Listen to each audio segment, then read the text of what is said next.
Hey there, comrades. Can you hear me? Is the sound okay?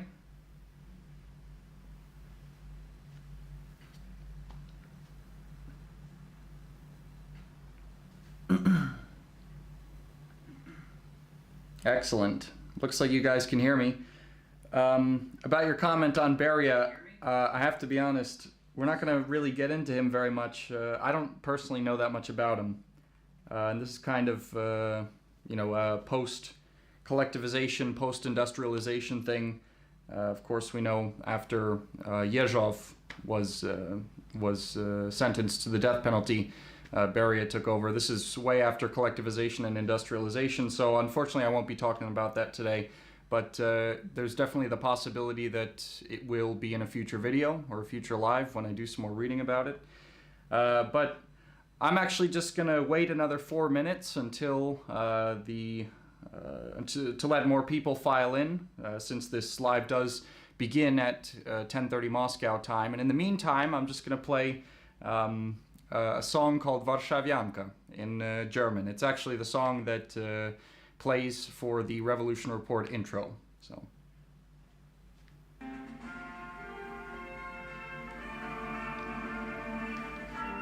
And yeah, we're going to be debunking Holodomor today.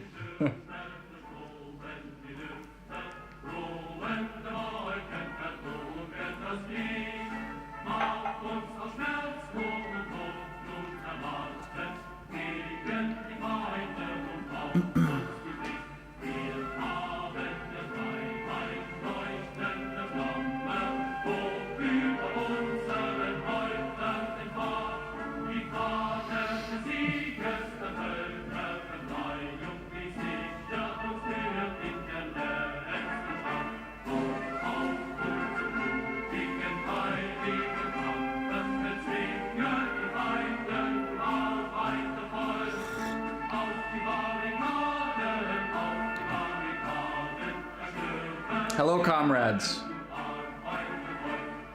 Hello, Comrade Gus from PCUSA. Please give everyone a warm greetings from me.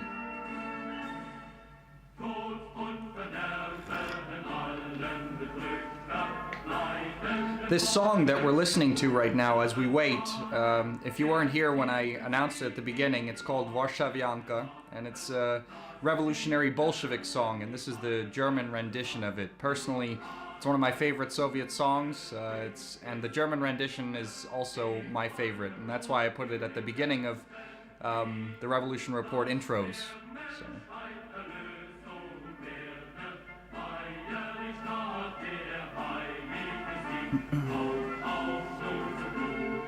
That's right, World Winds of Danger is its English name. Thank you for that.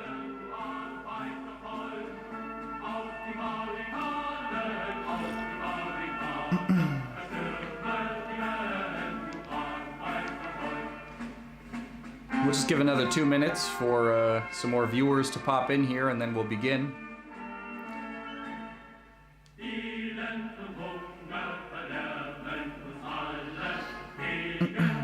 Looks like we got 16 people watching now. That's great.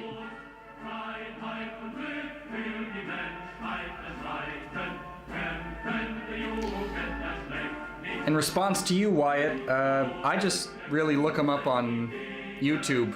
I have a number of YouTube channels that post Soviet songs regularly, and I just kind of listen to them on YouTube.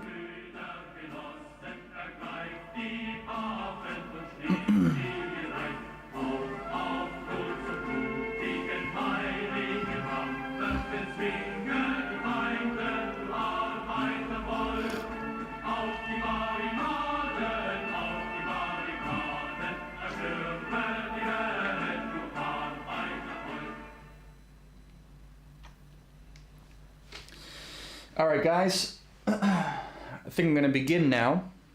Cody, I see your comment in the chat, your question. I think it's very good. Make sure to ask it at the end, okay? When I finish the presentation, I'd be happy to answer it. Hello comrades filing in right now. First of all, I want to tell you all thanks a lot for signing on for this. This is a topic that I've read a lot about. It's one of my personal passions, this period of history, because there's just so much controversy around it. And because of the fact that not all of the Soviet archives connected to the events concerning Soviet industrialization, the Stalin era of socialism and everything, a lot of stuff remains not exactly, concrete. And there's a lot of different political, there's a lot of different political sides to it, people who have this agenda or that agenda, so it really interests me. And before I want to begin, I'm going to talk to you a little bit about, first of all, the sources, the main sources I'm going to be using that I've read and I'm going to be referencing in specifically this video, as well as several things that we should all keep in mind before we discuss this topic. The first the first book that I'm going to show you guys, this is in Russian. It's called Political Economy. It's a textbook issued by the Academy of Sciences of the USSR on political economy. Basically, it's a short course on Marxism. There's here 3 sections of the textbook. The first section handles political economy of pre-class societies. Actually, it focuses on pre-class society in terms of like tribalism, and also a pre-capitalist society, slave society, feudal society, everything leading up to capitalism. The second section, it deals with the capitalist mode of production, basically an overview of what Karl Marx wrote about in his tomes of Capital, as well as what Lenin goes over in his book Imperialism, the Highest Stage of Capitalism. But the third part of this textbook, which is the part that I'm going to be drawing from for this video, is actually on socialist political economy. This was a groundbreaking textbook for at the time, because socialism was really experimental, I have to say. And this kind of, the Soviet Union, was the first worker state in the world. So this was all very experimental, and this third part of this textbook was really groundbreaking because it really put in concrete words and explanations what the Soviet Union was doing at the time. The second book I'm going to be using is called Staliana. It's a book in Russian. I'm not sure if it's available in English, but it's got a lot of really interesting information that I haven't been able to find in English that I'm going to be using for this video. The author is pretty moderate when it comes to the way he treats the period. He's not like he could be like a communist, but he's definitely not like a hardline Stalinist or anything. He says that Stalin had a lot of achievements and everything, but the Soviet Union was basically state capitalist. I don't exactly agree with that, but we'll get into that later. But it is a good book.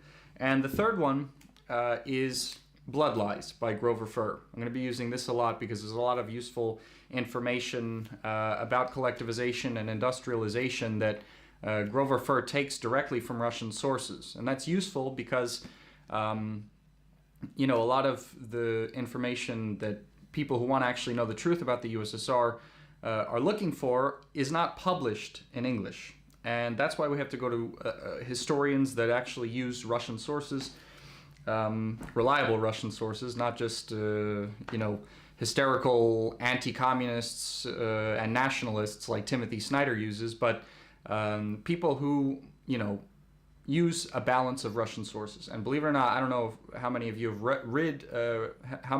read Grover Furr. Obviously, he takes a pro-communist stance, but he uses both pro-communist and anti-communist sources to make his point. I mean, actually, the majority of the sources that Grover Furr uses actually are that are secondary sources are anti-communists. They're not necessarily pro-communist, and still he can make a good point in favor of collectivization and industrialization using these sources. So those are the 3 main books that I'm going to be drawing from. Of course, I did a lot of other research in terms of articles and websites on the internet, stuff like that, auxiliary research. But 2 things I want to make clear before we start this kind of presentation. And well, aside from that, I want to mention there's so much information connected to this topic. I'm going to try to keep this within the framework of 1 hour and answer your questions later. There's so much I want to talk about. We might have to cut it short, but I'll get through as much as I possibly can. But the first two things we have to keep in mind is that number one, like Stalin did not run the USSR as one person. I mean, we have a lot of times in the West this understanding that Stalin made all of the decisions and is responsible for absolutely everything that ever happened in the USSR, and that's just a really bad way to approach historical events, especially collectivization and industrialization, especially because the Soviet Union was run by a state apparatus that was led by a party apparatus that was led by the Politburo, which was headed by Stalin. There's tons of different people that go into this, into the play that is history, that are seldom mentioned, but they're important to also pay attention to. I'm going to mention some of them in this presentation. And also, the time period that we're going to be talking about. The time period of the 1920s and 1930s in the USSR, this is a period in which that can't be compared to the time period we're living in right now. In terms of the way that politicians and leaders had to make life and death decisions, and like absolute crisis was almost always right around the corner. I mean, the Soviet Union, before I begin this presentation, inherited a period of death, starvation, and war and poverty to the degree that we can't even conceive of right now in our current society. So this is a big mistake that I think a lot of people who vilify Stalin make. They kind of extend judgment on his decision-making processes, not even on Stalin, but on the party as well, as if they were living in conditions that can be comparable to those that exist today. But without further ado, I'm going to begin now with those little preliminary things that have to be said. But in connection to that, it flows right into the first part I want to talk about in this presentation. That's the background to collectivization, industrialization, all that stuff. We have to obviously start with the October Revolution and the Civil War that ensued, right? We're looking at collectivization and industrialization being launched on the backdrop of absolute devastation of the Soviet economy. They inherited an absolutely devastated agricultural economy and industrial economy. I mean, before the Russian Revolution happened, there was a degree of industrialization that took place under the Tsar. A lot of it was foreign capital, which is what the Soviets were trying to avoid. But it's kind of sometimes a misnomer that people, or a misconception that people have sometimes, that the Tsarist Russia was completely unindustrialized. That's not actually the case. And when Stalin talked about industrialization, he wasn't talking about bringing a country that was bringing the Soviet Union from a country that was never industrialized to making it an industrialized power. Actually, he talked about industrialization as a differentiation from other people in the party who were saying who were more moderate, who were saying that we need to restore industrial levels to pre-war levels, when Stalin was saying, no, that's not enough. We need to replace what was lost during the Civil War with more advanced technology, and we have to bring it to a level even higher. Otherwise, we're going to be crushed by the capitalist powers that are trying to encircle us. But we're going to talk a bit more about that later.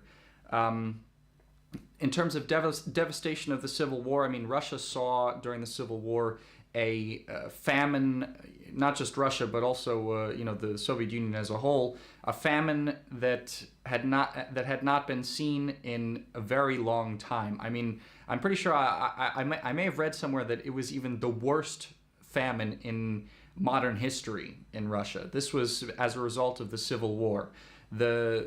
We have to understand that there was the Civil War going on across the entire country, and then foreign intervention by imperialist powers. 14 different countries invaded Russia and the USSR during this time in defense of the White armies, which were in opposition to the Bolsheviks.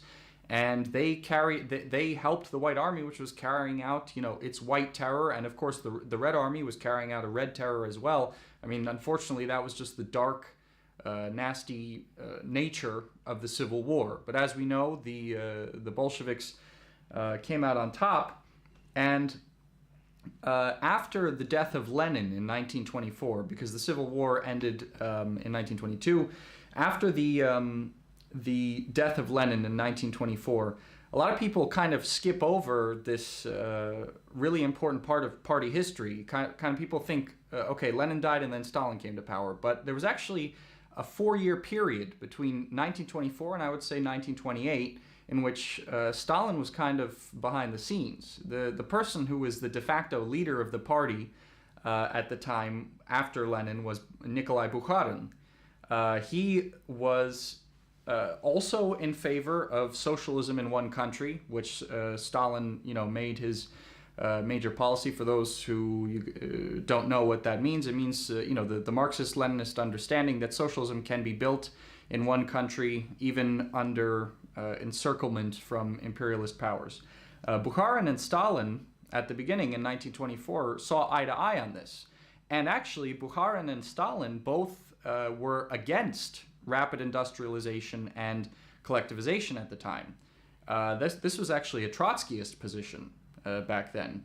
And Bukharin and Stalin took a position against that. Actually, Bukharin's name for the policy that he wanted to put into practice in the 1920s was actually called Socialism at a Turtle's Pace. And it basically is described by this quote I have here. I'll read it word for word for you. We said, "We will slowly grow into socialism over the span of many decades, through the growth of our production, through cooperatives, through the growing influence of our state banking system, through 1,001 intermediate forms." So this was basically the party direction that was going on at this time as they were trying to rebuild from the horrors of the Civil War, the devastation of the agricultural economy, for the devastation wreaked on industry as well. And at that time, they were already putting together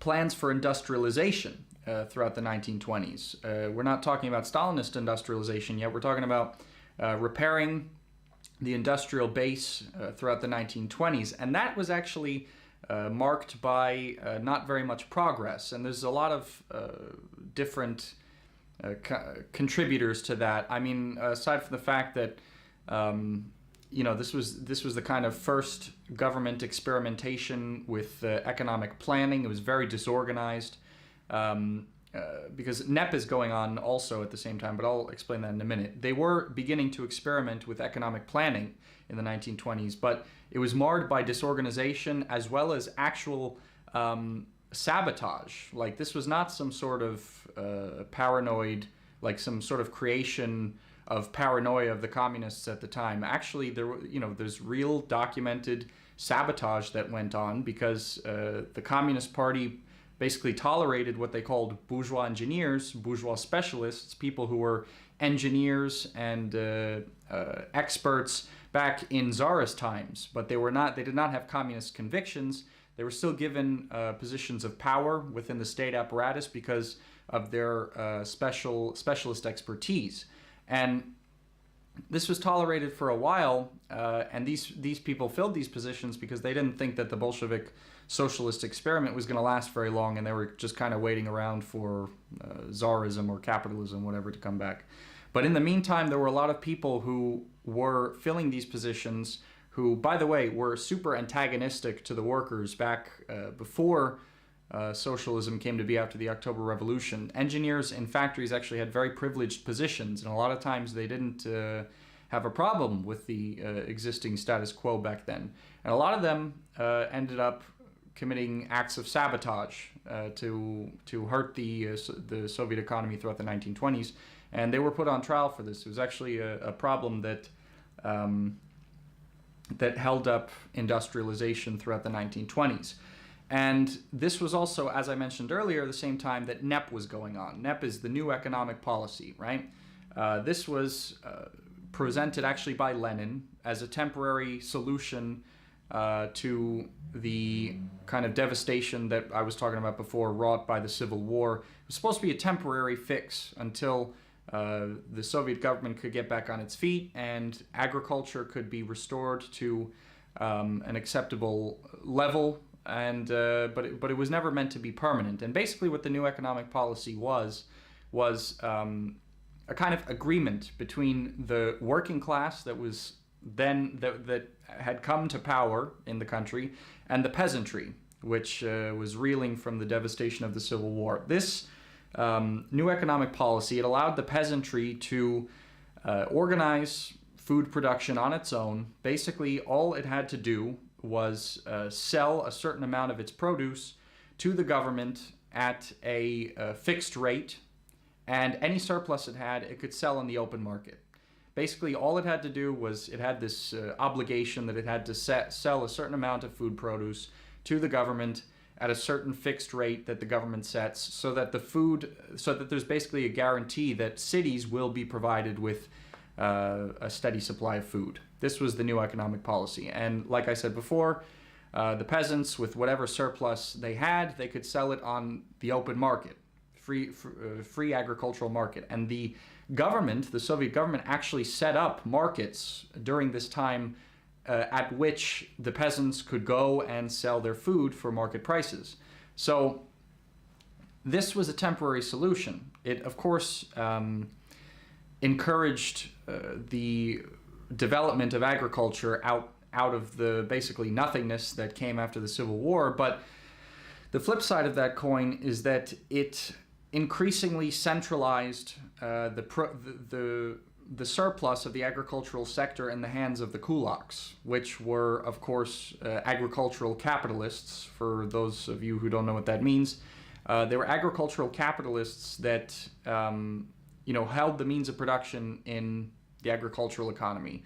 And because they were capitalists, their class interests contradicted that of the Soviet government that was run by the working class. So this kind of tense relationship that was tolerated throughout the 1920s because of the fact that they had this sort of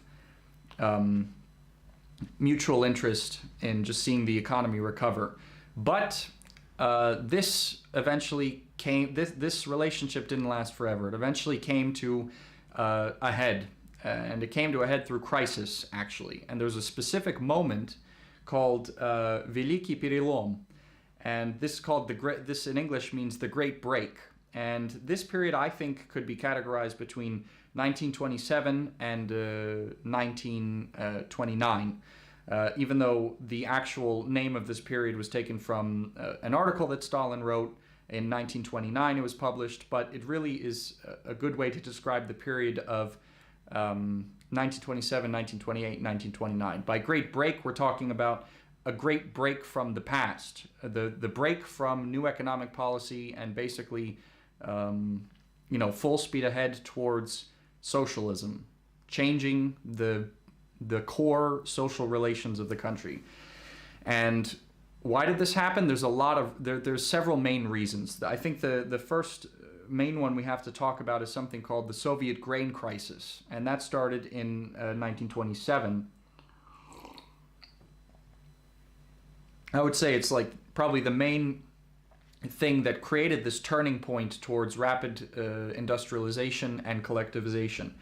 To give you an idea of what happened in this grain crisis, in 1927, the new economic policy was only able to provide the state with around 5 million metric tons of bread, when it actually needed 8.2 million tons. So basically, this was the first time that the new economic policy really failed to deliver, and it created the potential for mass starvation throughout the cities of the country.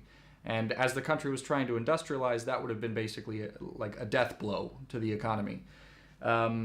There's a number of reasons for this. I think the main ones are because Soviet agriculture was at the time unmechanized, because again, no industrialization, no rapid industrialization yet, no collectivization. The farms were the farms that existed at this time, because the Soviet Union inherited Tsarist agriculture, was incredibly unmechanized. They didn't have tractors or anything. They were still using, hand tools and cattle and ox to do all the work, and that actually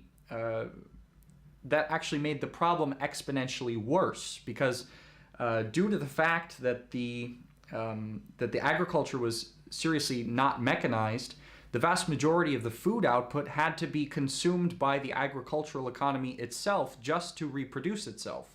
We're talking about food putting, to feed work animals, to seed had to be reproduced. It needed to be reused for planting.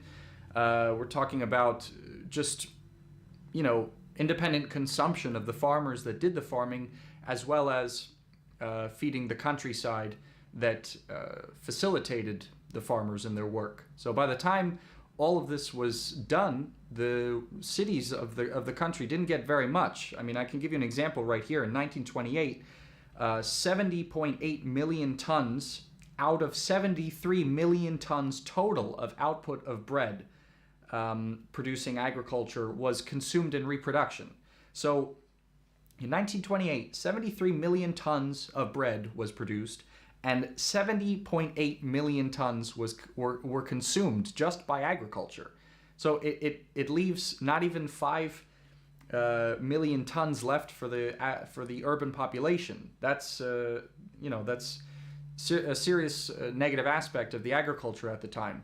And another problem is that the new economic policy, because it was meant to be a temporary solution, it ended up, over the span of that many years being in use, it ended up outstripping its relevance, because what happened is that by this time, the state wasn't able to produce enough manufactured goods to satisfy the demand from the countryside. Because why did why did the new economic policy provide for these farmers to sell their surplus on the open market and make money? I mean, the guarantee was that they would be able to use that money to buy manufactured goods from the countryside. But because there was no system in place to facilitate the proper development of industry while agriculture was growing and centralizing under the kulaks, there was a problem, a disbalance between the buying power of the peasantry, or the rich peasantry, I would say, because there were tons of poor and middle peasants as well, but we'll get into that later. And there was a discrepancy between the buying power of the kulaks and the manufacturing capabilities of the cities. So that created a serious contradiction. And so two things happened as a result of this grain crisis. The country was in danger of facing mass starvation. That's number one. And the kulaks started hoarding their grain and food products. And this is for two reasons. Number one, because like we said, there weren't enough manufactured goods to meet the agricultural demand. So these kulaks started hoarding their grain to save it for a time period where more manufactured goods would be available. And at the same time, number two, which is equally as important, if not more, I think, is something called the War Scare of 1927. Now, this is something that is almost never talked about in the West, but actually in Russian academia, it's a very well-known period in history, probably because it has, probably because there are a lot of people in Russia who remember this period. And this is kind of the event that gave rise to, the growth of the Soviet defense apparatus, the Soviet NKVD apparatus, and probably, what eventually gave rise to the repressions in the later 1930s. I'm not going to get too much into that, but what I'm about to tell you about was basically the basis for we understand because of this event that a lot of this, although the repressions undoubtedly affected innocent people to a degree that is unjustifiable. I mean, it's never good when innocent people get thrown in jail or killed, but there really was a basis for paranoia in the Soviet Union, and this really was the first thing to shock people into this like wartime mentality. It was called the War Scare of 1927. Basically, it was the Western imperialist powers who had already invaded the Soviet Union back during the Civil War.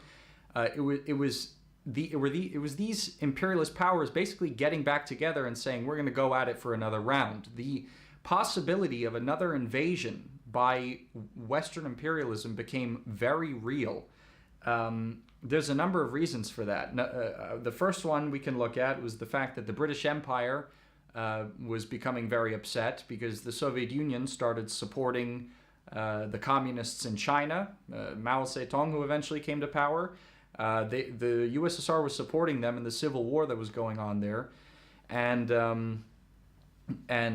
this was destabilizing the British Empire's power in that region. Obviously, we all know that the British Empire long had interests in colonial interests in China. There were the Opium Wars a long time before that and everything. Another thing that's interesting that also is seldom talked about in the West, but is super important. In 1926, Poland had a coup d'etat, and the new government said it wanted to restore Poland's 1772 borders, back when it was an empire. And this actually sets the stage for the way Poland would act in the run-up to in the run-up to the 1940s when World War II happened. You know, this is like a piece of history that Western historians that are anti-communist conveniently leave out, that Poland's imperialist ambitions were actually reignited after 1926, after this coup took place. And this was a real threat to the Soviet Union because a lot of the territorial claims that Poland could have made if it was saying that it wants its territory back from the 1770s already was Soviet territory. And Poland made it clear that it did not look at the Soviet Union very kindly. And it even sent a lot of spies into the USSR and was planning a sort of attack on the USSR.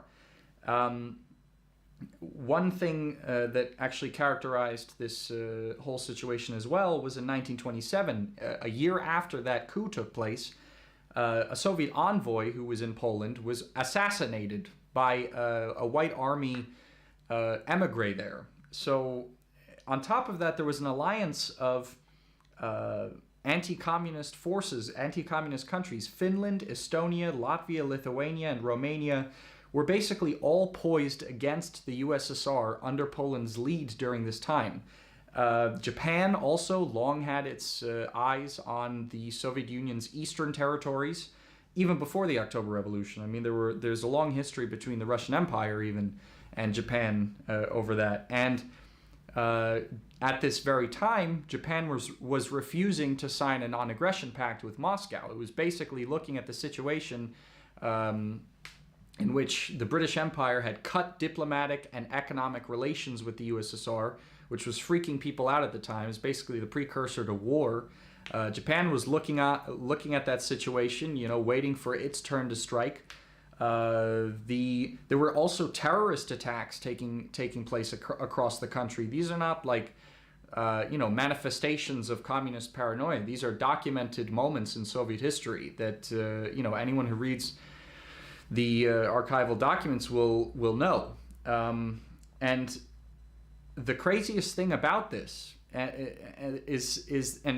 the craziest thing about this, as the Soviet Union's preparing, a defense, preparing to get the population's mentality in line with the fact that they may soon be invaded in the late 1920s. It's not even close to World War II.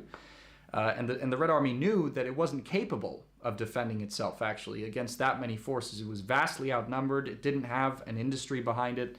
The crazy thing about this is that pretty much the biggest reason why this invasion did not take place was the Great Depression. Because all of these countries that were planning to attack the USSR, their economies were so devastated after the beginning of the Great Depression that they just had to turn and look at their own economic problems before they could deal with any sort of invasion plans of the USSR.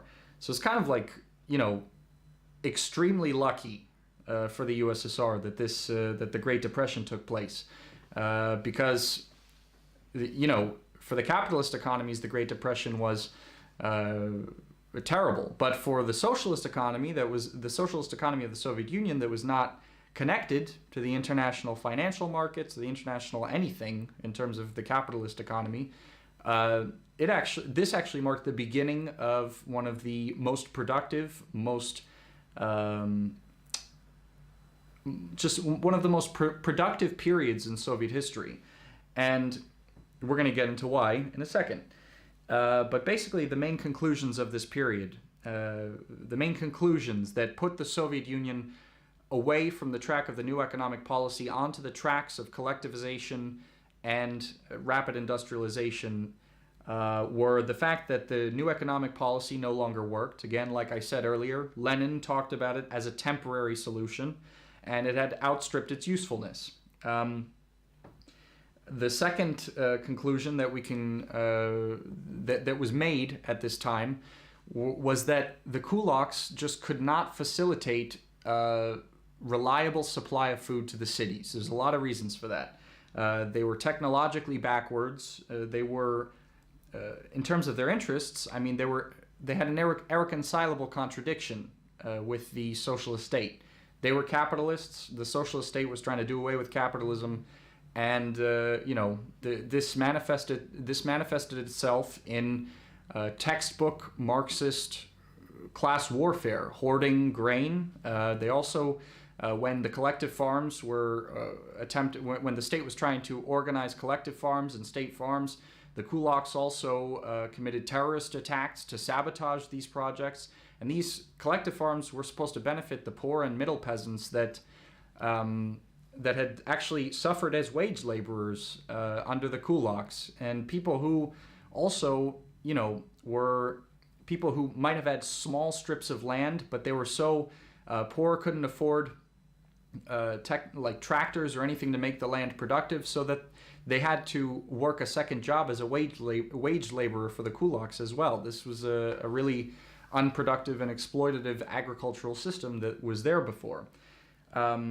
So that's another thing, that the kulaks could not be relied on for a steady supply of food to the cities, and a number of other things. Like, the country needed to be able to defend itself. It needed a modern military with a reliable military-industrial complex to defend itself, and to do that, it needed to be industrialized. It needed an industrial base that was not going to rely on imports from capitalist countries that it would most likely be going to war with. And for that, the country also needed to be economically independent and technologically advanced. The solution to this was rapid industrialization. But again, to do that, to facilitate rapid industrialization, there needed to be a steady supply of food to the cities. And to do that, the kulaks weren't going to do that. So what the Soviet Union put forward to do that was collectivization, to create massive collective farms that were based on the socialist mode of production and were even bigger than the sort of centralized farms that the kulaks had that were based on capitalist exploitation of wage labor in the agricultural sector. And these collective farms ended up taking a number of different forms. These farms ended up taking a number of different forms, which I'll explain later. And the goal also, was to proletarianize the peasantry. In the industrialized world, peasants don't exist anymore. They were converted into basically industrial farmers. We see that in the 21st century, and that's what the Soviet Union wanted to create: an agricultural economy that didn't consist of peasants, but really of farmers that were paid a wage, that resembled more of an industrial worker. So NEP was canceled and collectivization began. And before I get into what exactly collectivization looked like, I want to talk a little bit about something I mentioned earlier, the fact that Bukharin was in power up until this point. around this great break that I was talking about before, this is when the power struggle took place between Bukharin and Stalin. This is when basically Bukharin was still against forced collectivization and rapid industrialization.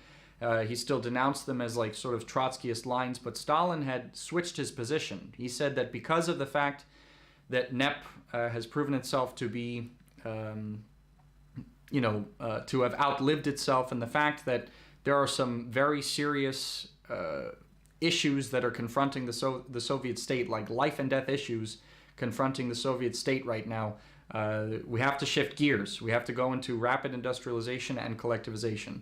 So on this, Stalin and Bukharin broke, and it became the decisive policy of the party at the time, because Stalin came to prominence in opposition to Bukharin, and came to power because he was able to get the majority support of the party on his side. And that's eventually Bukharin was completely sidelined, and he was ousted. And in the meantime, because this is all taking place, again, on the backdrop of the Soviet grain crisis that I mentioned before, Stalin was already leading expeditions throughout the country to requisition grain from the kulaks that were hoarding it. This was justified by Stalin under the Soviet laws against speculation. Stalin said that these kulaks were hoarding the grain in anticipation for being able to sell it for very high prices when like a serious famine was going to take place. So this was the justification that Stalin used to send out these expeditions to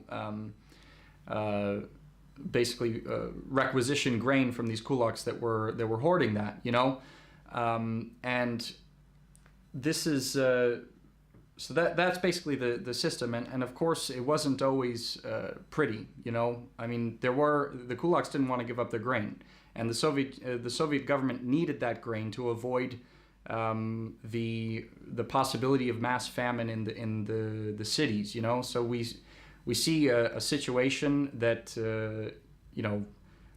there was either the communists or the kulaks, and it was definitely a difficult decision to make. But again, I mean, it's really difficult to compare situations like that with the kind of morals and ethics that we can hold people to in the time period that we live right now. I mean, literally life and death decision, and also Stalin, was planning at the same time of the de-kulakification or de-kulakization that was going on at the time. The kulaks farms were to be replaced by collective farms and state farms that were going to be even more productive, and they were going to be mechanized. But this I'll get into right now, actually. I want to get into what the actual system of Soviet agriculture was supposed to look like.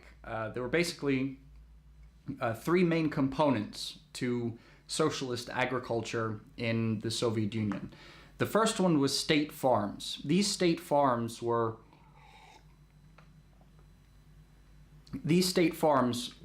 built on land that was owned by the state, and the farmers that worked on it were basically paid like as if they were factory workers. So it was basically a factory farm. This was the ideal for the Communist Party during the Stalin era. They wanted to make the vast majority of agriculture based on state farms. It was considered the highest, the most advanced version of the most advanced version of social relations in agriculture that they could possibly come up with. Hyper-mechanized farms we're talking about, spanning, tons and tons of acres that not even the largest factory farms in the United States or the West could have seen. This was the goal of the Communist Party at the time. And basically a level under that, but still considered a socialist piece of property, a socialist mode of production, were the collective farms. Now, a lot of times people confuse state farms with collective farms. collective farms were actually just cooperatives. The land was collectively owned I guess you could say it was owned as, it was owned as cooperative property. So like, I guess you could say it was the private property of all the farmers that lived there, but I would stray away from using the term private property because usually we associate that with just one person owning everything. It was a collective farm was cooperatively owned land in which the farmers had private property relations on the direct tools they used to do their work, as well as their livestock and everything. But in terms of the tractors and the heavy machinery that was used on the farms, these were not property of the collective farms during the Stalin era. They were later on, but I'm not going to get into that. In the Stalin era, there were these things called machine tractor stations, and these were basically like hubs that were owned by the state, and they were built near state and collective farms. And the state basically supplied these stations with tractors and machinery, all supplied by the state. And it was the responsibility of the collective farms around them to maintain the machinery and pay the workers who maintained them and everything. But in exchange, the collective farms were able to use that machinery for the purposes of collective farming. And these collective farms basically had they had a similar setup as the kulaks had during NEP, but it was a much more socialist system because the collective farms were collectively owned by all the workers, and basically they just had to sell a certain quota of their produce to the state at a fixed price, and the rest they could sell on controlled agricultural markets in the USSR. That was basically the way that socialist agriculture looked in after collectivization was done. But a point I want to make here is that this system was not established or created seamlessly. Actually, it was really crazy. I mean, there were shortages all over the place, and there were a lot of setbacks that were the result of a number of different factors, from mismanagement to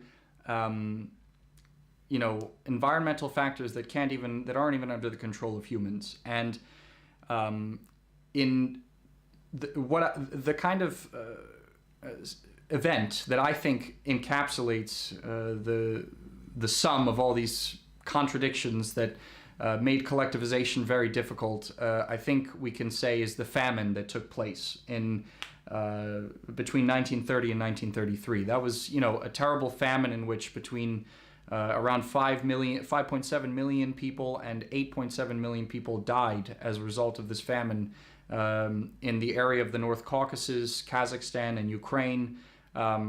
It's obviously like a real tragedy, but the problem is that this period in history is often politicized all the time. You've got people from all the way in the right wing, who are like Ukrainian nationalists these days, who say that this was a deliberate genocide by Stalin to, for some reason, exterminate the people of Ukraine only for like a certain number of years, even though this famine happened in other places as well. That argument doesn't make any sense. And then there's also, another part, the leftists that unconditionally kind of defend Stalin's line throughout this period, saying that he didn't, it wasn't his fault. It was all because kulaks were hoarding stuff and trying to burn the crops and everything. I mean, that did play a role, but there were actual mistakes that the Soviet government made during this time that are undeniable. But it was also part of the learning process. It was also part of the fact that these people were trailblazers of history. I mean, they were creating an entirely new agricultural system, and there were bound to be mistakes. And I'm going to talk a little bit about them. Basically, the causes of this famine that took place in this area, I would basically chalk them down to three. The first one was record-breaking drought that took place where these massive state farms were established in Kazakhstan. Like, it's just this is just chalked down to bad luck. I mean, in Kazakhstan at the time, it was experiencing some of the worst seasons for farming that had ever been seen. It was an unbelievably bad planting and harvest season for these areas in which these giant state farms were established in areas that previously were completely uninhabited. The second was that the second problem was the human error, the human factor that plays into it. The fact that collectivization was, based on what I've read, I really think that collectivization was launched with a plan that was like fatally disbalanced. There was a problem, a serious problem that arose in terms of the contradiction between the available machinery that was expected to be there and the outputs that were expected from the state farms as well as the collective farms. The problem was and that ties into the third thing I wanted to talk about: the fact that the state and collective farms could not they could not replace, because we have to keep in mind that at the same time that these massive construction projects of the collective and state farms are taking place, we're also looking at the forced dissolution of the kulaks. At the same time, the kulaks' agricultural property was probably the most productive of the pre-socialist period, and the socialist government was actively cutting up these kulak farms so that they could be collectivized, so that they could be given to the poor and middle peasants that were previously exploited wage laborers on these farms, so that they could become owners of collective farms later on. So this dekulakization is happening at the same time that these collective farms and state farms are being built in mass, and the plan was supposed to be the plan was supposed to facilitate both of these processes happening simultaneously. And the problem is that because of the fact that these collective and state farms were not being mechanized at the rate, they were not being outfitted with tractors and mechanized equipment at the rate that was expected, they were not, the collective and state farms were not able to replace the decreasing productivity of the kulak farms that were being reorganized into collective and state farms. And this caused, this was a tremendous cause of the famine. And this is no doubt a real mistake made by Soviet planners at the time. But at the same time, we can't lay the blame for this on Stalin or even the Communist Party. And I'll explain to you in a sec why that is. Because right after the Communist Party and Stalin got wind of the fact that this famine was taking place, there was an immediate response. I mean, this is something that the people who call what happened a genocide don't even take into account. Immediately after the Communist Party was made aware that this famine was taking place, there were hundreds of thousands of tons of food aid sent to the affected areas, both from grain and food reserves that the Soviet Union already had, as well as produce from areas of the Soviet Union in which the collectivization projects were going ahead very successfully. And in Ukraine, where nationalists especially claim that Stalin was deliberately organizing a genocidal famine there's so many holes in this argument, that he was organizing a genocidal famine just for a few years to, for some reason, kill off the Ukrainians. I mean, there's not even an argument for why he did that, why he stopped if he was committing a genocide. And just for your information, there's no Soviet archival evidence that suggests that Stalin or anyone had a deliberate plan to kill millions of people in Ukraine. It's just undocumented nonsense. although there was, of course, undeniably a bad famine there because of the reasons that I just explained. But in Ukraine, hundreds of thousands of tons of food aid were also sent there to stop the famine. And ultimately, it's this food aid that ended the famine while collectivization continued. And Ukraine actually received more food aid than was sent to the Northern Caucasus and Kazakhstan individually. So, you know, in much of 1933, actually, there were deliveries of food aid to Ukraine almost every week. You know, so this is just something that cannot be chalked down to like some sort of genocidal intent against the Ukrainian people. It's just nonsense. The people who were to blame for this were the economic planners. The economic planners who were put in charge of this, they were just lackadaisical with the way they carried out the plan and the people who they appointed to carry it out. It's a very long story that I just didn't want to get into for this video because we're already 40 minutes into it, and I want to get to the industrialization part so we could talk about questions and everything after as well. But they were given the death sentence for criminal negligence, and that was dished out after, you know, Stalin and the Communist Party got wind of what was going on. So this famine that's usually blamed on Stalin, actually it was through the decisions of the Communist Party under Stalin's leadership that the famine ended.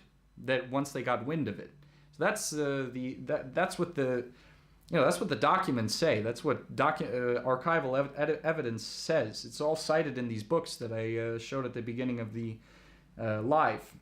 And after this famine took place, it's important to note there's some main takeaways that we have to pay attention to. The plans were adjusted to be much more realistic. And at the same time, we have to understand this rapid industrialization that I'm going to be talking about in just a second, it's happening simultaneously as collectivization was taking place. Once the plans were readjusted, the simultaneous effect of industrialization actually starting to bear the fruits that it was expected, that's actually starting to happen at this point after the famine. And that's when the socialist system of mechanized agriculture actually became established. And a lot of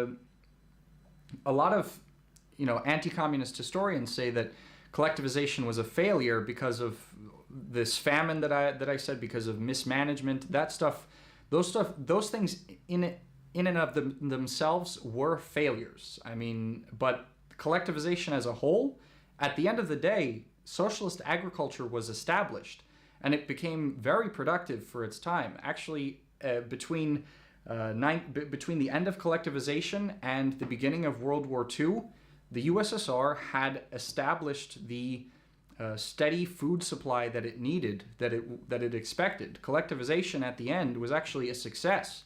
The Soviet agricultural system was established, and it was providing a steady supply of food to the cities as well as to the countryside, and it was extremely mechanized in comparison to what it was before. So definitely a very rocky road, but collectivization ended up being a success. So now I'm going to go to industrialization. I'm going to try to get through it quickly so we have some time for questions. It's only supposed to be like an hour-long live, but I'm going to just keep in mind that rapid industrialization is happening, of course, alongside collectivization, which I just spoke to you about before. I'm going to begin with a quote that Stalin, a very famous quote of Stalin that something he said at the beginning of collectivization that actually was very sort of prophetic. He said, "We're 50 or 100 years behind the advanced countries." And this is something he said around 1930. "We must make good this distance in 10 years. Either we do it or we will be crushed." This is what Stalin said around 10 years before World War II began. So this is like this was like some really prophetic foresight that he had. And basically, I'm going to go through the 5-year plans. I'm going to go through the main accomplishments that specifically the first 5-year plan put forward, because the second 5-year plan was kind of building upon the first one. But before I get into all that, one of the major inventions, actually, of Soviet society that many people in the West don't even know about, there's not even a word for it in English, is involved in industrialization here. In the 1920s, the idea of what's called in Russian a kombinat was created. There's no, I mean, in English, I've found on the internet, they just call it like works. So I'm just gonna, for our purposes, call it a combine. Basically what this is a factory complex that includes all stages of production, from raw material to finished product, all in one complex. Now, that in itself existed before this creation of the Soviet Kombinat. It was called, I don't know, in Russian I think it's called like a factory of a complete cycle. So those existed, but they never existed on the level of what the Soviet Union invented, called a kombinat. They were on such a large scale that was never seen before in capitalist society. They were built initially in the middle of nowhere, but they were so huge and massive and important for the national economy that actually cities were built around them. And this concept was extremely efficient. It was actually, when you think about it, a lot of people say socialism is an inefficient system, but this is a creation of Soviet socialist relations that was that was actually really economically efficient, and is still used today in modern Russia. Why is it really efficient? Because anything that cuts down the distance and cost of moving a commodity through its different stages of production is going to make everything more efficient. These kombinats were, or combines in English, they were specifically built right next to the main source of raw materials. So, for example, the combines of steel metallurgy, these things were made right next to the ore mines that held the raw materials, and everything from the mining process of these ores to the completion of a finished product of steel was done in one place. So there was no intermediary between all the different stages of production. And then from there, when the final product was done, it was taken by a railroad somewhere else in the country that needs this resource. This was basically probably the economic idea that was the basis for the massive construction projects that we saw throughout the first 5-year plan. And these construction projects, they weren't thought of during the first 5-year plan. Actually, they were already ideas that were theorized in the 1920s, and the construction projects of the first 5-year plan, actually, the ideas for them were already made in the 1920s, but they could not be finalized or saw through for one reason or another. But in the first 5-year plan that took place between 1928 and 1932, a huge amount of these construction projects were launched. That I'm going to talk about the specific ones in a second, but they basically laid the basis for the USSR to go from one of the least industrialized powers in the world to one of the most industrialized powers. I mean, before the first 5-year plan, the USSR was the 5th most industrialized country in the world. So, like I said before, there was some industry before the Stalinist industrialization, but it was lagging behind basically all of the major powers. By the end of the first 5-year plan, it was second. most industrialized in the world. The United States was the only one ahead of it, and it stayed that way throughout the rest of the Cold War. And the second, during this 5-year plan, the kinds of accomplishments that were made were just, astronomical. I don't really have time to go into the specifics of these construction projects, but I'm going to read them off right now. And if you want, you can look for yourself on Wikipedia or something about the general details. But we're talking about like the Dnieper hydroelectrical dam. It was a huge construction project. The Magnitogorsk metallurgical combine. This is in Russian a kombinat. This, for anyone who knows Soviet history, this is Magnitogorsk. It was created in the middle of nowhere. There was nothing around, and it was a city formed around it, and it was created in such a short time span. It was a completely incredible feat to be able to create something like this. And this complex still works today. It's still an integral part of the Russian economy today. Another one is Kuznetsky metallurgical combine. It used to be called Novokuznetsky. They renamed it for some reason. Again, it still works today. I mean, almost 100 years later. Other ones that I'm not sure are still in... I'm not sure if they're still in service, but were super important when they were created. The Stalingrad tractor factory. This was the first Soviet tractor factory, and it was completely essential to collectivization, to outfitting these collective and state farms with tractors and mechanized equipment. There's also the Ural machine factory, the Chelyabinsk tractor factory, and the Nizhegorodsky automobile factory. These were some huge achievements of, basically, I would say, the main achievements of the first 5-year plan that brought the USSR from lagging behind all of the major powers in the world to bringing it right to the forefront. And by the second 5-year plan, there were basically all of these construction projects were done. By the second 5-year plan, we're talking about really everything was focused on how to increase labor productivity and the output of these already built factories. But when we talk about these crazy construction projects that a lot of times were done in cooperation with Western advisors from Western companies who said that it's not possible to do this in the time span that the Soviets wanted. This is not possible.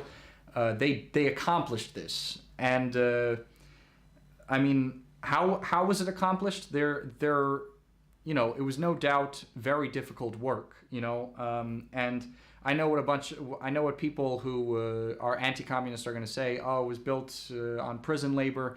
I mean, it's undoubtable that prison labor was used during this time, but I have to say it's definitely not the it's not the core of what built these things. The core workforce of all of these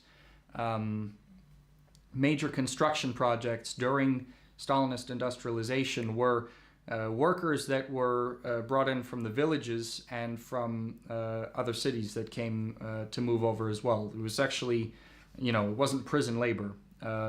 But the most interesting part of Stalinist industrialization, the most interesting part of the workforce, I think, and I'm really excited to tell you guys about it. It's called, they were called Komsomol Storm Brigades. And these, for those of you who don't know, Komsomol was the communist youth organization in the USSR. And they were young people who were super motivated, super dedicated to the idea of communism, to the idea of building their country up into an industrial superpower so it can be strong, very patriotic people. When the construction projects were in dire straits, basically, they called for help to the Soviet government, and they dispatched brigades of thousands of these young workers who were super dedicated to finish these construction projects. In a lot of examples, I mean, again, you have to remember they were working through the winter to build these construction projects. They were working day and night, a lot of times without sleep. But the Komsomol, they were the most dedicated to do this, so much so that they would become sick and injured by overworking themselves, and they would go to the doctor, and the doctors would tell them, we're forbidding you from doing any more work because you're gonna kill yourself doing this. And they would sneak out of the infirmary and continue to go work. And it got so bad on one of the construction projects I remember reading about. I don't remember exactly which one. That the doctors appealed to the foreman of the construction project to tell these Komsomols who were sneaking out of the infirmary to go work even more, to ask the foreman to formally forbid them from doing that. And the foreman actually put out a message to the workers that were doing this, saying that they would face potential criminal punishment if they disobey the doctor's orders. And still they continued to do it. Like, these were an essential part of the first 5-year plan of getting these construction projects done on time. And they're, to me, the most interesting. They're people that had such a strong dedication to work that a lot of these foreign advisors to the construction projects even said that they admitted themselves in their memoirs that they just have never seen workers from their own country, or would never expect from any of the workers of their own country to work as hard as these people were. So it was definitely like a period of serious enthusiasm among the workers that were politically motivated as well. So that's basically all I wanted to talk about in terms of collectivization and industrialization. But one more thing I want to talk about in connection to it. I always thought that people who just treat this period as a period of repression and all that, and say that Stalin was like a totalitarian dictator that just he just told everyone to do whatever, or told them to do something and shot them if they didn't do it. Aside from this being a complete distortion of the reality of what this period was actually like, and no doubt there were periods in which there were like battles between kulaks and people who were trying to enforce collectivization and everything. And that wasn't always fair either, but it was like, a class war going on. I wanted to end on the fact that, on a reference to actually Abraham Lincoln. The fact that Stalin in this time period is basically demonized, while at the same time Abraham Lincoln during the Civil War is remembered as one of the best presidents the United States ever had. And in light of that, I just wanted to list off some of the things that Abraham Lincoln did that kind of sound like things that Stalin ended up doing in the period that he was living in, because of the fact that these were life and death decisions that had to be made under super extreme circumstances that can't be compared to peacetime. I mean, people often talk about, when they want to criticize Abraham Lincoln, they often talk about how he suspended habeas corpus. So, okay. And for those of you who don't know what that means, it means that the state could arrest people without being challenged in court. So you could have been arrested by the government and put away, and you'd have no right to challenge it or anything. But there's a couple other things he did too it would be completely unacceptable in peacetime, and yet Abraham Lincoln is treated with sort of understanding because it was a war, right? It was wartime. Abraham Lincoln vocally implied that it was okay to break a law if it meant preserving the state. He declared martial law throughout the entire Union throughout the war. He had civilians sentenced to prison by military tribunals. That's basically troikas that the Soviet Union always gets criticized for. Under Lincoln, there was something called the Provost Marshal General's Bureau. It was created under Lincoln's administration. It was an intelligence agency that had spies keeping tabs on people throughout the entire country, farther than any other government had ever done up until that point in the world. It was a huge spy network. And of course, they worked extrajudicially as well. Politicians at the time even accused Lincoln of, usurping the authority of the Constitution, usurping the authority of Congress, and yet history remembers him very fondly. So I'm going to leave you with that comparison. And on that note, I'd be happy to answer some of the questions you have in the comments comment section, or in the chat, I'd like to say. I always notice as these live streams go on, especially because it's late here, in Moscow. I'm already quite tired. After an hour goes on, I've been ranting for so long, I start to repeat myself and stutter a bit. But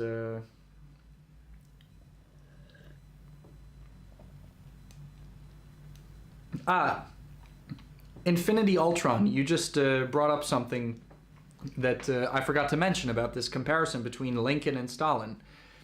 Right? Abolishing slavery was great.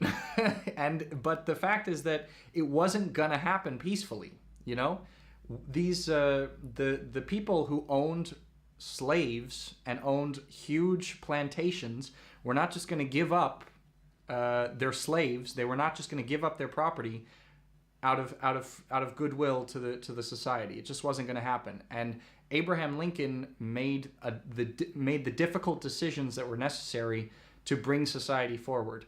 Just as Stalin, was not going to get the free will of the kulaks to agree to collectivization and industrialization and give up grain when the city population was in danger of being exposed to a terrible famine.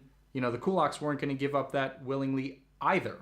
And Stalin made difficult decisions to make sure that that food supply was sustained. Of course, with the exception of the famine that took place there. But at the end, Soviet agriculture was established, and that system of agriculture is even contemporary Russian agriculture has its roots in that. That is the beginning of modern agriculture in Russia, the collectivization project.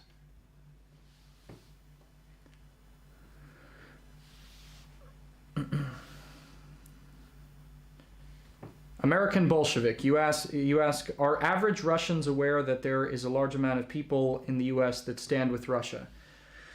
I don't think so, really, unfortunately. I try to talk to whoever I can here in Russia and explain to them that there are. I think a lot of Russians do understand, at least, that people aren't buying in America this thing that Joe Biden's saying about Putin's price hike. I think they understand that most Americans don't believe that.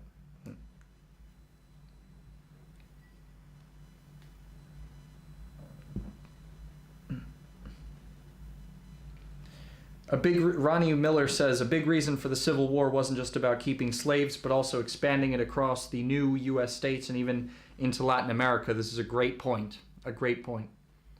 It's kind of similar to how, the kulaks couldn't have just been left to their own devices. They were going to exponentially grow and continue to form a sort of fifth column against the Soviet government. And the conditions in which their workers worked were not exactly ideal either. They weren't slaves, like slavery is obviously a worse condition than the poor peasants who were working for the kulaks were under, but still the conditions the poor peasants were working under were not anywhere near ideal. And the continued existence of the kulaks as a class would have just not only sustained and facilitated that state of poor peasantry, but it would have expanded it, just as if the existence of industrial capitalists would expand the existence of the industrial proletariat.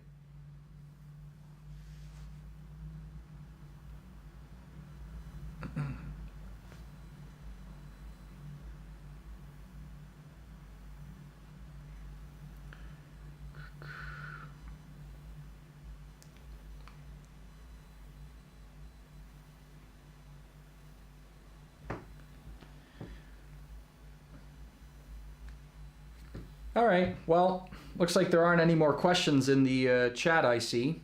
So, well, it was a great discussion with you all. It's a subject that I find absolutely fascinating. I love to talk about it, and probably maybe we'll even, I don't know, I'll write an article or a book about it or something at some point in my life, or we'll do more live streams, I'm not sure. But anyway, I just want to say thank you to you all for joining us for this discussion on Stalin-era socialism, industrialization, collectivization, and the actual threats that the Soviet state, had to deal with at the time. But yeah, so thank you all for watching. It's getting late here in Moscow, so I'm going to go to bed. But I'll see you in the next video, and workers of the world unite.